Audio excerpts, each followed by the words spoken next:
May 1942. Kharkiv direction. Here, on Ukrainian soil, unfolded one of the most tragic dramas of the Great Patriotic War. In 12 days, Soviet troops went from triumph to catastrophe, from hope for victory to the bitterness of defeat.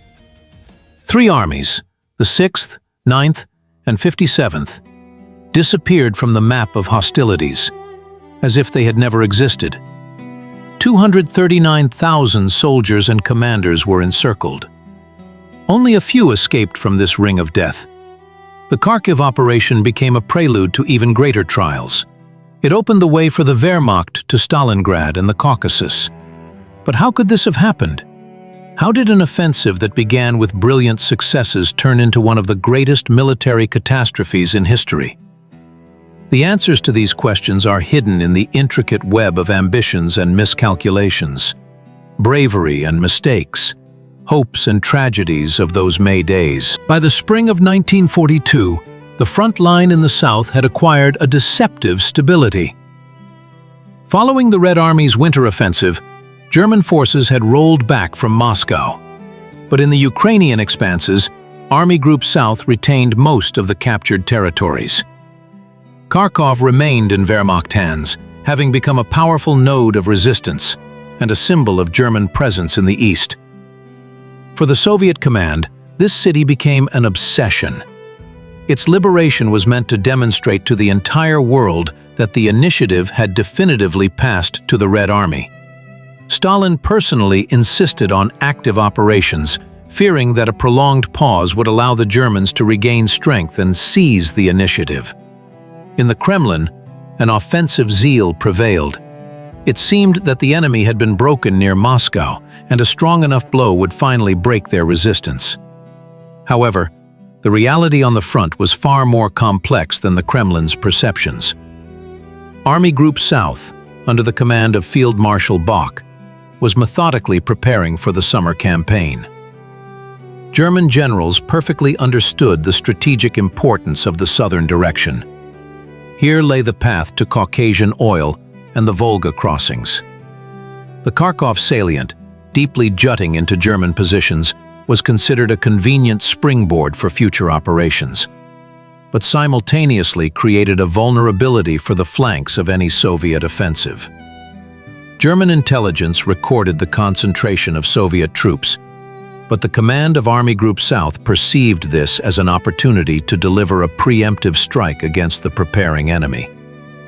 The plans for Operation Blau envisioned a powerful summer offensive in the south, and Soviet activity near Kharkov could either hinder these plans or, conversely, create favorable conditions for their implementation.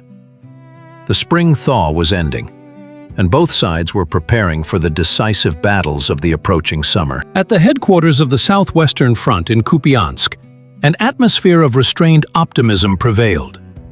Marshal Timoshenko and his deputy for operational matters, Lieutenant General Bagramian, leaned over a map crisscrossed with red and blue arrows.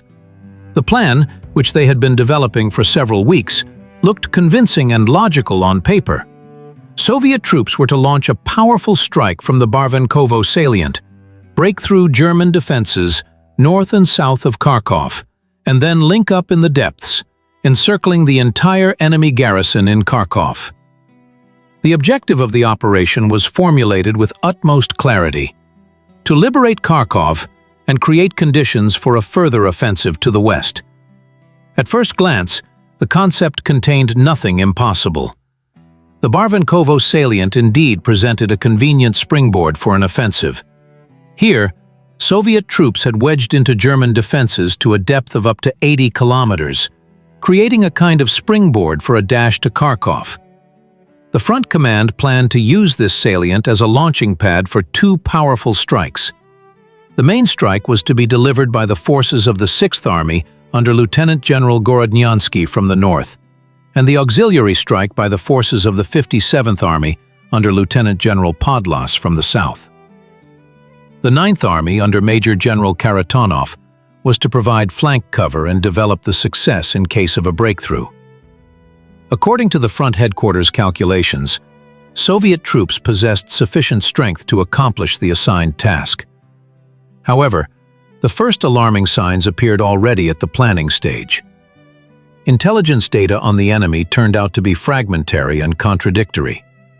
The front headquarters had only general information about German units in the Kharkov area, but knew practically nothing about the reserves of Army Group South and the possibilities of their rapid transfer to the breakthrough site. An even more serious problem was the overestimation of their own forces.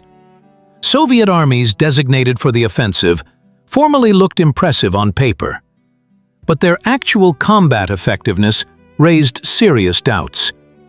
Many divisions were only half-staffed and suffered from an acute shortage of ammunition and fuel. Air support also left much to be desired. Soviet aviation had not yet recovered from the losses of the first year of the war and was significantly inferior to the Luftwaffe in terms of quantity and quality of aircraft.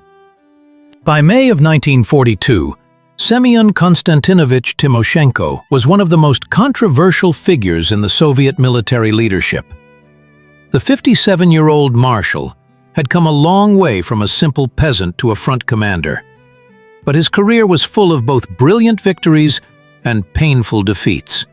Born into a poor Ukrainian family, he began his military service in the Tsarist army, where he rose to the rank of non-commissioned officer. The revolution and civil war opened new horizons for him. Commanding cavalry units, Timoshenko proved himself to be a decisive and brave military leader. His division, as part of Budyonny's 1st Cavalry Army, became a legend of those years, and he himself earned a reputation as a commander capable of achieving victory at any cost. The interwar years brought Timoshenko rapid career growth. He commanded military districts, headed military academies, and gradually entered Stalin's inner circle. Their relationship was not easy. The leader valued the marshal's loyalty and diligence, but at times was irritated by his straightforwardness and tendency to make independent decisions. The Finnish War was both a triumph and a trial for Timoshenko. After the failure of the first months of the campaign, he took command of the Northwestern Front and managed to turn the tide of hostilities and break through the Mannerheim Line. This victory brought him marshal's insignia and the post of People's Commissar of Defense, but also created a dangerous illusion of his own infallibility. The beginning of the Great Patriotic War became a harsh lesson for Timoshenko. As People's Commissar of Defense, he bore direct responsibility for the catastrophic defeats of the first months of the war. Stalin, seeking those responsible for military failures, sent him to command troops in various sectors of the front. By the spring of '42, Timoshenko was leading the southwestern direction, striving to prove his worth as a military leader. The Kharkov operation was supposed to be his rehabilitation in the eyes of the Supreme Commander-in-Chief. The marshal burned with desire to take revenge for past failures and demonstrate that Soviet troops were capable not only of defending, but also of attacking. However, it was precisely this desire for quick success that became one of the main reasons for the impending catastrophe. By the time the Kharkov operation began, the balance of forces on paper looked promising for the Soviet side. Timoshenko's Southwestern Front had 3 armies, totaling over 640,000 men. Lieutenant General Gorodnyansky's 6th Army numbered about 250,000 soldiers and commanders, including 4 rifle divisions, 2 tank corps, and a cavalry corps. Major General Karatonov's 9th Army was smaller in number, 170,000 men, but included select guards units, hardened in winter battles. Lieutenant General Podles's 57th Army, intended for a supporting strike from the south, had 220,000 soldiers. However, behind these impressive figures lay a harsh reality. Most divisions were only 60 to 70% manned. There was a particularly acute shortage of experienced mid-level commanders and skilled specialists. Tank corps looked formidable on paper, but many vehicles required repairs, and crews had minimal combat training. Artillery suffered from a chronic shortage of shells. supplies allowed for intensive fire for no more than 3 or 4 days. The German forces opposing the Soviet troops seemed significantly weaker. Colonel General Paulus's 6th Army, defending the Kharkov direction, numbered about 300,000 men. However, German divisions were almost fully manned and had excellently prepared positions. The Wehrmacht's main advantage, however, lay in mobile reserves. Colonel General Kleist's 1st Panzer Army, although formally not part of the Kharkov group, was within a day's march of the supposed combat area. The German command also had an excellent communication and reconnaissance system, which allowed for quick reactions to changes in the situation and the transfer of forces to where they were most needed. May 12, 1942, 4 in the morning. In the pre-dawn gloom above the Barvenkovo salient, thousands of guns roared. The artillery preparation began exactly on schedule. Soviet batteries unleashed a barrage of unprecedented fire on German positions. The earth trembled from the explosions. The sky was illuminated by flashes of gunfire. This fiery hurricane lasted for an hour and a half, intended to sweep all living things from the face of the earth in the German trenches. At the headquarters of the Southwestern Front, officers anxiously watched the hands of the clock. Finally, the long-awaited signal sounded. The artillery shifted its fire deeper, and the infantry went on the attack. The first to rise were the soldiers of Lieutenant General Ryabishev's 28th Army, which delivered the main blow in the direction of Kharkov. The soldiers ran across the shell-pitted field, jumping over craters and fragments of wire entanglements. German resistance proved weaker than expected. Many strongholds had been suppressed by artillery fire, and the surviving defenders could not organize an effective defense. By noon, Soviet troops had broken through the first line of German defense on a front 25 kilometers wide. Tanks of the 21st and 23rd Tank Corps rushed into the created breaches, developing the success in depth. Commanders reported the liberation of one populated area after another. An atmosphere of triumph reigned in the air. It seemed that the German defense was collapsing like a house of cards. Timoshenko, receiving reports from the front, did not hide his satisfaction. The plan was working exactly as intended. By the evening of May 12th, Soviet troops had advanced up to 15 kilometers, capturing several important strongholds. However, alarming symptoms appeared on the very first day. The German command reacted to the breakthrough with surprising calm. There was no panic characteristic of sudden strikes. Moreover, reconnaissance recorded intensive movement of German reserves, but not to the breakthrough site, but parallel to the front. On May 13th, Soviet troops continued their offensive with increasing enthusiasm. Major General Fomenko's 21st Tank Corps rapidly advanced, leaving behind clouds of dust and the smoke of burning German vehicles. By noon, the tank crews had captured a major road junction near Ternovoye, opening a direct path to Kharkov. Unit commanders vied with each other to report successes. Here a strongpoint taken, there an enemy battalion routed. The atmosphere at the front headquarters resembled a celebration. However, Lieutenant General Bagramian, poring over the map, noticed strange details in the intelligence reports. German units were retreating too orderly, leaving none of the usual signs of panic typical of a hasty withdrawal. Moreover, aerial reconnaissance recorded the movement of large tank columns in the Kramatorsk and Slavyansk area, far from the breakthrough point. When Bagramian reported this to Timoshenko, the marshal merely waved his hand. The Germans are redeploying reserves for counterattacks. That's natural. The main thing is that our troops are ahead of their maneuver. By the end of the day, the vanguard units of the 6th Army were just 30 kilometers from Kharkov. On May 14th, the offensive developed even more successfully. Podles's 57th Army launched an auxiliary strike from the south, breaking through the German defenses near Barvenkovo. Now Soviet troops were advancing on Kharkov from two directions, squeezing the German grouping in a pincer movement. In Moscow, Stalin received front reports with satisfaction. Finally, the Red Army was showing what it was capable of in an offensive. However, it was precisely during these days of triumph that the foundations of a future catastrophe were laid. Soviet armies, carried away by success, stretched their communications and exposed their flanks.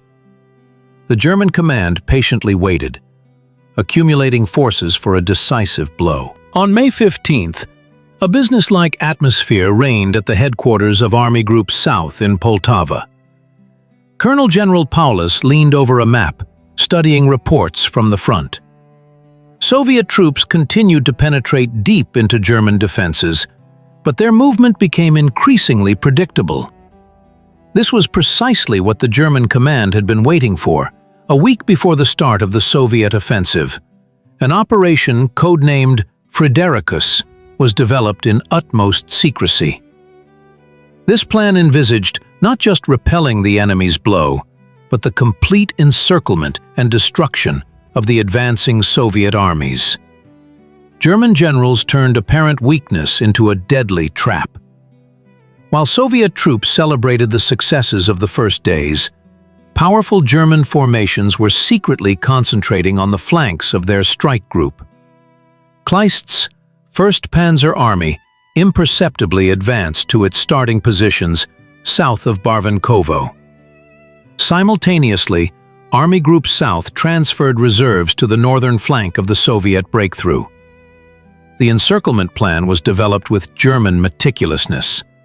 The northern blow was to be delivered by the group under the command of General Kleist, which included the 14th Panzer Corps and several infantry divisions.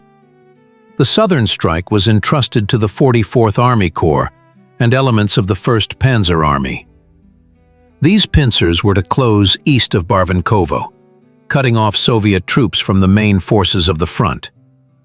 On May 17th, at 4 in the morning, German artillery opened fire on the positions of Kharitonov's 9th Army. Operation Frederikus began precisely on schedule. The first blow fell on the northern flank of the Soviet strike group with such force that it caught even experienced commanders by surprise. German tanks, led by experienced Wehrmacht aces, broke through the defenses and rushed deep into Soviet positions. Simultaneously, Kleist's group struck from the south, crushing the resistance of the 57th Army. The 17th of May became a turning point in the entire operation. At 4 in the morning Moscow time, German artillery opened a hurricane of fire on the positions of Kharitonov's 9th Army.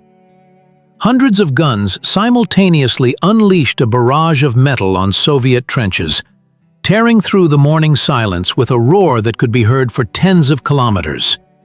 This was the signal for the start of Operation Frederikus, the German counteroffensive that was supposed to turn the Soviet triumph into a disaster.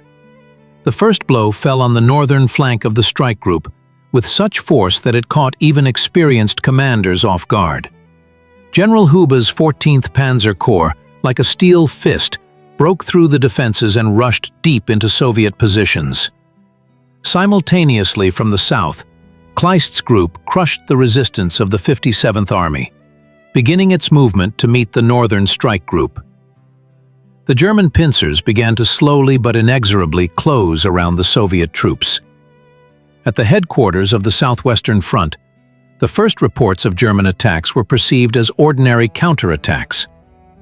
Timoshenko ordered the offensive on Kharkov to continue, believing that the enemy was trying to divert Soviet forces from the main objective. However, by noon it became clear, something much more serious was happening. German tank columns were breaking through deeper and deeper, and their movement was acquiring the ominous logic of encirclement. The 18th of May brought even more alarming news. The northern and southern German groups were rapidly converging, threatening to cut off the communications of the entire strike group of the front. Communication between headquarters became increasingly chaotic. Radio stations were silent. Telephone lines were breaking under German blows. Commanders on the ground made decisions independently, often having no idea of the overall situation. By the evening of the 18th of May, the distance between the German pincers had narrowed to 15 kilometers. May 19th. The Southwest Front headquarters in Kupiansk had become a hive of anxious officers.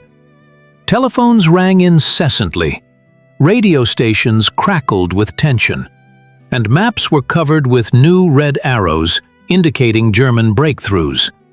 Lieutenant General Bagramyan leaned over the operational summary, and what he saw made his blood run cold. The German pincers had closed. The distance between the enemy's northern and southern groupings had shrunk to 8 kilometers. A few more hours, and 3 Soviet armies would be encircled. Timoshenko paced the headquarters with wide strides, occasionally stopping at the map. The Marshal finally understood the scale of the catastrophe, but his pride would not allow him to admit defeat. He still hoped that a swift thrust towards Kharkov would compensate for the threat on the flanks. However, reports from the front line dispelled his last illusions. The 21st Tank Corps, which had been pushing towards the outskirts of Kharkov just yesterday, received orders to turn around and fight its way back. Communication with units became increasingly chaotic. Many formations were operating blindly, with no idea of the overall situation. In Moscow, Stalin demanded immediate explanations. Why was a triumphant offensive turning into a disorderly retreat? The Supreme Commander-in-Chief was not accustomed to his plans collapsing so rapidly. The General Staff deluged the front with directives and demands, but time for maneuver was rapidly running out.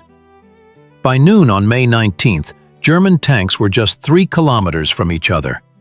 The ring around the Soviet armies had practically closed. It was during these critical hours that a decision had to be made that could save hundreds of thousands of lives. May 20th, 1942. The ring closed. German tanks met near the village of Balaklaya, cutting off 3 Soviet armies from the rest of the front's forces. 239,000 soldiers and commanders found themselves trapped in an area 40 by 60 kilometers. What had been a triumphant offensive just a week ago turned into a struggle for survival. Chaos reigned in the resulting pocket. Communication between headquarters was interrupted. Orders arrived late or not at all.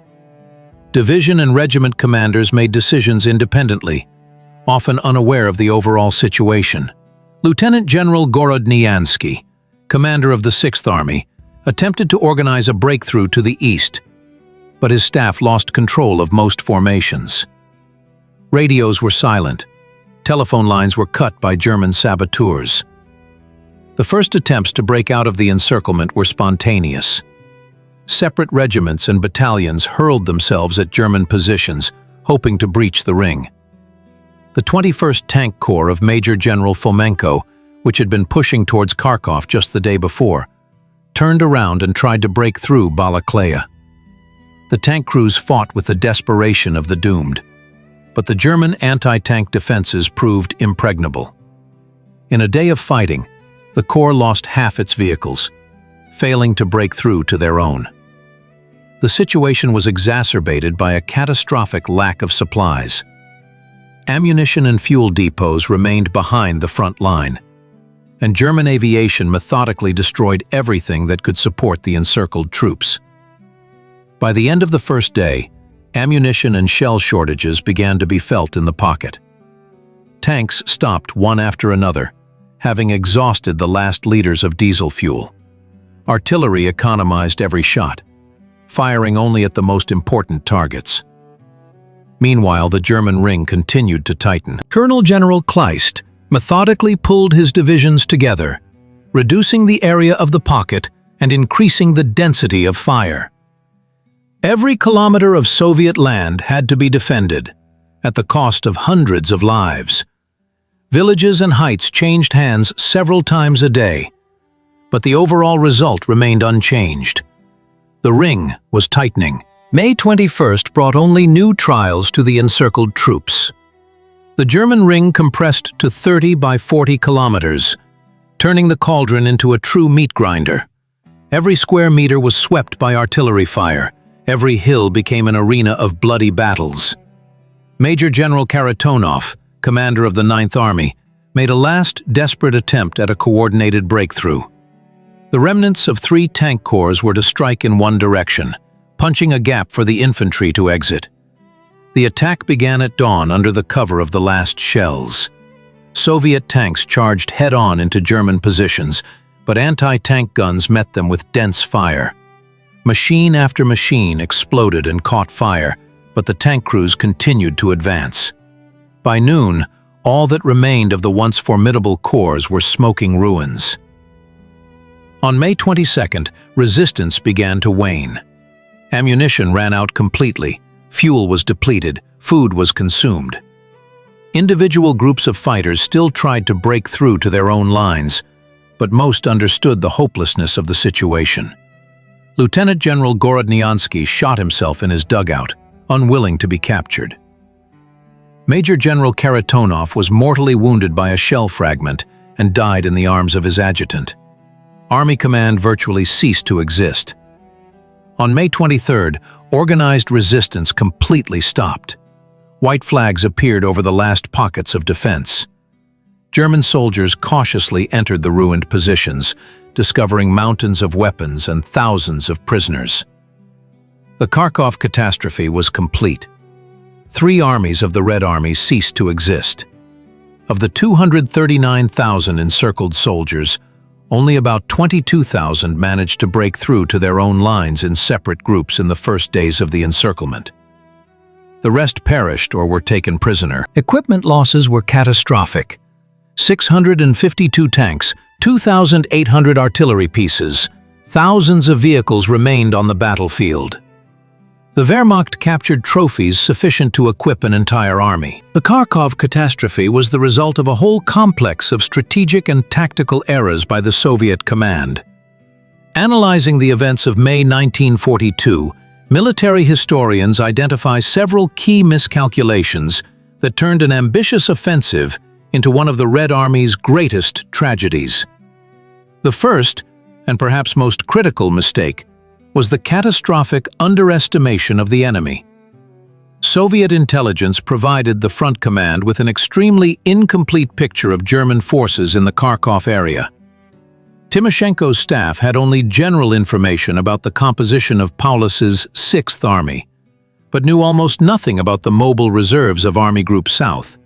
Intelligence services failed to uncover the preparations for Operation Frederikus and the concentration of Kleist's 1st Panzer Army. This led to the Soviet command planning an operation against an enemy whose real strength remained unknown. The second serious problem was fundamental flaws in the planning of the operation itself. The concept of the offensive from the Barvenkovo salient contained an initial vulnerability. The stretched flanks of the Udarnoy Grupperovki, strike group, turned out to be practically defenseless against counterattacks. Soviet planners focused on the direction of the main thrust, but did not provide sufficient flank cover. Karatonov's 9th Army, formally responsible for flank support, was too weak to perform this task. Moreover, the plan did not provide for the creation of sufficient reserves to parry possible enemy counterattacks. The third critical factor was problems with troop command and coordination between formations. The communication system proved incapable of ensuring reliable command in conditions of mobile combat operations. When the German counteroffensive began, the front command lost control of the situation. Army staffs acted in isolation, without a complete picture of what was happening. Decisions were made late, and often did not correspond to the real situation. Comparing the Kharkov operation with other offensive actions of that period, the repetition of the same mistakes becomes obvious. Overestimation of one's own forces, underestimation of the enemy, and inability to ensure flexible troop command in a dynamically developing situation. May 24, 1942, was the day of tragic reckoning. At the headquarters of Army Group South, Colonel General Paulus bent over the trophy reports, and the numbers amazed even experienced German officers. 652 tanks, 2,800 guns, more than 5,000 machine guns and submachine guns. All this now belonged to the Wehrmacht. But the main trophy was something much more valuable: an open road to the east. The Kharkiv catastrophe did not just destroy 3 Soviet armies. It fundamentally changed the strategic situation on the entire southern sector of the front. The Red Army lost its last major reserves in this region, and the German command gained freedom of maneuver to implement its ambitious plans for the summer campaign. Operation Blau, which envisioned an offensive on the Caucasus and Stalingrad, transformed from a theoretical possibility into a reality. The road to the Baku oil fields and the Volga crossings was open.